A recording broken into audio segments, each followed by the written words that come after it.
সিলেটের ভোলাগঞ্জ যেন প্রকৃতির এক মায়াবী উপহার, আর তার প্রাণবন্ত রূপ হল সাদা পাথর। ধলাই নদীর স্বচ্ছ জলে বিছানো অগণিত সাদা পাথরের সমাহার এখানে তৈরি করেছে এক অসাধারণ প্রাকৃতিক দৃশ্য। এখানে আসলে মন জুড়িয়ে যায় প্রকৃতির স্নিগ্ধতায়। ভারত থেকে নেমে আসা ঝর্ণার শীতল জলধারা, চারপাশে সবুজের সমারোহ আর হিমেল বাতাস এক অন্যরকম প্রশান্তি এনে দেয়। সিলেটের এই সাদা পাথর এখন পর্যটকের জন্য একটি আকর্ষণীয় জায়গা। অনেকেই একে মিনি কক্সবাজার বা বাংলার কাশ্মীর বলে আখ্যায়িত করেন। যোগাযোগের উন্নতি হওয়ায় সিলেট শহর থেকে অল্প সময়ে এখানে পৌঁছানো যায়, যা পর্যটকের জন্য আরো সুবিধা করে তুলেছে। এখানে কিন্তু ঘোড়া আছে। ঘোড়ায় উঠলে কত আঙ্কেল? 100 টাকা। 100 টাকায় কয় রাউন্ড? সাদা পাথর 100 টাকায় সাদা পাথর উঠবেন নাকি ভাই? আচ্ছা দেখেন অনেকগুলো ঘোড়া আছে, ওটা সাদা ঘোড়া, এগুলো লাল ঘোড়া। কত করে? 100 টাকা। 100 টাকা স্পটে নিয়ে আসবো, মধ্যে দিয়ে ভিডিও বানাইবা আপনাদের মোবাইল দিয়ে, আমরা সাথে থাকবো। যদি চান আপনারা একা চালাইতে পারেন। 100 টাকায় এখানে কিন্তু ঘোড়া পাওয়া যায়। এই দেখেন ছোট একটা বাচ্চাও কিন্তু ঘোড়া চালাচ্ছে। এই ভাইয়া, তোমার নাম কি? নজরুল তো? রোবল মিয়া কিন্তু দারুণ ঘোড়া চালাচ্ছে।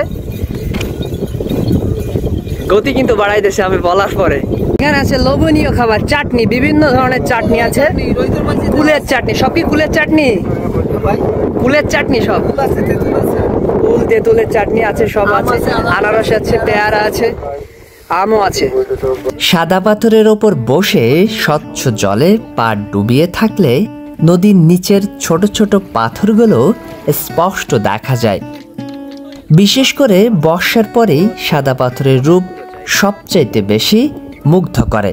ঝর্ণাধারার সুন্দর দৃশ্য। সেলিম ভাই কিন্তু এই দৃশ্য উপভোগ করা শুরু করে দিয়েছে। ভাই কেমন লাগতেছে? পানিটা খুব ঠান্ডা ভাইয়া। ঠান্ডা পানি, আবহাওয়াটা খুব গরম, পানিটা ঠান্ডা, যার জন্য পানিটা যদি গায়ে লাগতেছে মনে হচ্ছে অন্যরকম অনুভূতি হচ্ছে। তখন পাহাড় থেকে নেমে আসা জলের ধারা স্বচ্ছ হয় এবং পাথরগুলো যেন নতুন জীবন ফিরে পায়। এখানে এলে মনে হবে যেন আপনি বিশাল প্রাকৃতিক সুইমিং পুলের মাঝে দাঁড়িয়ে আছেন, যেখানে ঠান্ডা স্বচ্ছ জল আপনার ক্লান্তি দূর করে দেবে নিমিষেই। ফটোগ্রাফারদের জন্য এই সাদা পাথর এক স্বর্গরাজ্য, যেখানে প্রতিটি কোণেই লুকিয়ে আছে অসাধারণ ফ্রেমের সম্ভাবনা। ভোলাগঞ্জের সাদা পাথর শুধু একটি স্থান নয়, এটি একটি অনুভূতি। কর্মব্যস্ত জীবন থেকে একটু ছুটি নিয়ে প্রকৃতির কাছাকাছি আসতে চাইলে ভোলাগঞ্জের সাদা পাথর হতে পারে আপনার জন্য এক আদর্শ গন্তব্য, এবং এর অনাবিল সৌন্দর্য আপনাকে মুগ্ধ করবেই।